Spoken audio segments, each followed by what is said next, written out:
حدیث پاک کے اندر حضرت محمد الرسول اللہ صلی اللہ علیہ وسلم نے یہ ارشاد فرمایا، اذا کان اول لیلۃ من شہر رمضان صفدت الشیاطین ومردت الجن، جب رمضان کے مہینے کی پہلی رات آتی ہے تو شیاطین کو اور سرکش جنات کو قید کر دیا جاتا ہے۔ اب جب رمضان کی پہلی ہی رات میں شیاطین کو اور سرکش جنوں کو قید کر دیا گیا تو شبہ یہ پیدا ہوتا ہے اور سوال یہ پیدا ہوتا ہے، پھر مسلمان گناہ کیوں کرتے ہیں رمضان کے مہینے میں؟ بہکانے والا، گمراہ کرنے والا، گناہوں میں مبتلا کرنے والا، گناہوں کے وسوسے اور خیالات دل میں ڈالنے والا اور گناہوں پر آمادہ کرنے والا یہ شیطان ہے، یہ سرکش جنات ہیں۔ ان کو تو قید کر دیا گیا، پھر اب یہ رمضان کے مہینے میں اللہ کا بندہ کیوں گناہ کرتا ہے؟ تو اس کا جواب یہ ہے کہ 11 مہینے یہ شیطان اور سرکش جنات اس مسلمان اور مومن کے ساتھ رہے اور اس نے 11 مہینے ان کی اتباع کی، شیطانوں کا کہنا مانا، ان کے بتائے ہوئے گمراہ کن راستے پر چلا۔ اب 11 مہینے چونکہ ساتھ رہا ہے، اب 1 مہینے کے لیے قید کر دیے گئے یہ، تو 11 مہینے کا اثر اتنی جلدی ختم ہونے والا نہیں، بلکہ اس کے اثرات باقی رہتے ہیں اور انہی اثرات کی بنا پر اس رمضان کے مہینے میں یہ مسلمان گناہوں میں مبتلا ہو جاتا ہے۔ اس کی مثال اس طرح سمجھ سکتے ہو کہ جیسے لوہار لوہے کو اپنی بھٹی میں گرم کرتا ہے، وہ سرخ ہو جاتا ہے، جب اس کو نکالتا ہے تو بالکل دہکتا ہوا سرخ ہوتا ہے، لیکن تھوڑی دیر کے بعد اس کی سرخی اور اس کا دہکنا ختم ہو جاتا ہے، لیکن کافی دیر تک اس کے اندر حرارت، تپش و گرمی رہتی ہے۔ تو کافی دیر تک جب کہ آگ سے نکال لیا گیا ہے اس کے اندر گرمی باقی رہتی ہے۔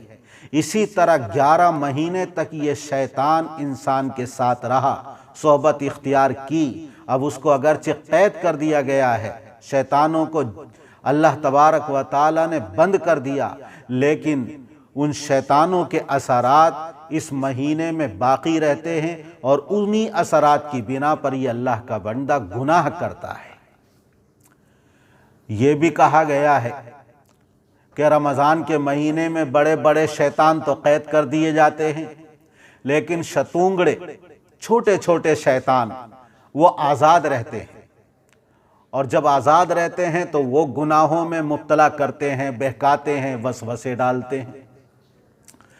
یہ بھی کہا گیا ہے کہ اگرچہ رمضان کے مہینے میں شیاطین اور سرکش جنوں کو قید کر دیا گیا، لیکن گناہ کا سبب صرف یہ شیاطین ہی نہیں ہے، گناہ کے اور بھی اسباب ہیں۔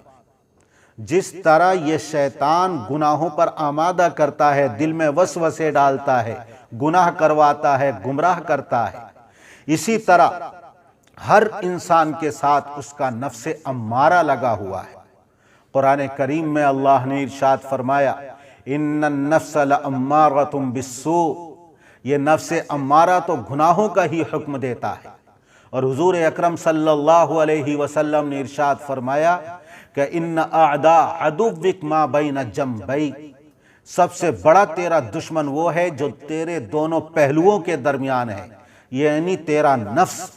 یہ نفس اور نفس امارہ خواہشوں کو پورا کرنا چاہتا ہے، اپنے نفس کے تقاضوں کو پورا کرنا چاہتا ہے۔ اللہ کے حکم کو ٹھکرا کر، نبی کریم صلی اللہ علیہ وسلم کی تعلیمات سے منہ موڑ کر صرف اپنی خواہشوں کو اور اپنے ذاتی تقاضوں کو پورا کرنا چاہتا ہے، تو چونکہ شیطان اگرچہ قید کر دیے گئے لیکن نفس تو اس کا ہمیشہ ساتھ ہے، اس نفس کے تقاضے کی بنا پر یہ رمضان کے مہینے میں گناہوں کا ارتکاب کرتا ہے۔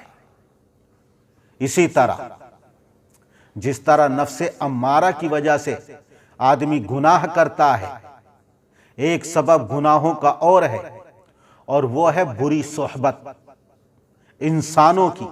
جس طرح یہ شیاطین گناہ میں مبتلا کرتے ہیں اور گمراہ کرتے ہیں، اسی طرح برے انسان یہ بھی گناہوں کا سبب ہیں۔ اور سورہ ناس میں اسی لیے جس طرح شیطانوں کے وسوسوں سے پناہ مانگی گئی ہے، برے انسانوں کے وسوسوں سے اور بہکانے سے بھی پناہ مانگی گئی ہے۔ من شر الوسواس الخناس الذی یوسوس فی صدور الناس من الجنۃ والناس۔ ان کے وسوسے سے جو لوگوں کے دلوں میں وسوسہ ڈالتے ہیں، پناہ مانگتا ہوں، وہ انسانوں میں سے ہوں یا شیطانوں میں سے ہوں۔ تو چونکہ رمضان میں اگرچہ شیاطین اور سرکش جنات قید کر دیے گئے، لیکن پھر بھی بری صحبت انسانوں کی اختیار کرتا ہے۔ اس بری صحبت کے نتیجے میں رمضان کے مبارک مہینے میں بھی یہ اللہ کا بندہ گناہوں کا ارتکاب کر بیٹھتا ہے۔ آپ دیکھیں کہ اس میں نمازیں کثرت سے پڑھنی چاہیے، نوافل کا اہتمام کرنا چاہیے، قرآن کی تلاوت کرنی چاہیے، ذکر و اذکار اور تسبیحات میں مشغول رہنا چاہیے، اللہ سے دعائیں کرنی چاہیے، توبہ اور استغفار کرنا چاہیے۔ لیکن اس نفس کے تقاضے کی بنا پر آدمی گناہ کر رہا ہے، برے انسان مل گئے، بری صحبت مل گئی، ان کی وجہ سے گناہوں میں مبتلا ہے۔ سامنے ٹی وی کی اسکرین ہے، اپنے روزے کو خراب کر رہے ہیں، روزے کو پورا کرنے کے لیے، وقت گزاری کے لیے فلمیں دیکھ رہے ہیں، ڈرامے دیکھ رہے ہیں، گانے سن رہے ہیں، ایک دوسرے کی برائیاں کر رہے ہیں، عزتیں اچھال رہے ہیں، اور نہ جانے کن کن گناہوں کے اندر مبتلا ہیں۔ یہ سبب ہے ہمارے نفس کا، بری صحبت کا، عادت خبیثہ کا۔ اللہ تبارک و تعالی تمام مسلمانوں کی رمضان میں اور رمضان کے علاوہ 11 مہینوں کے اندر گناہوں سے حفاظت فرمائے۔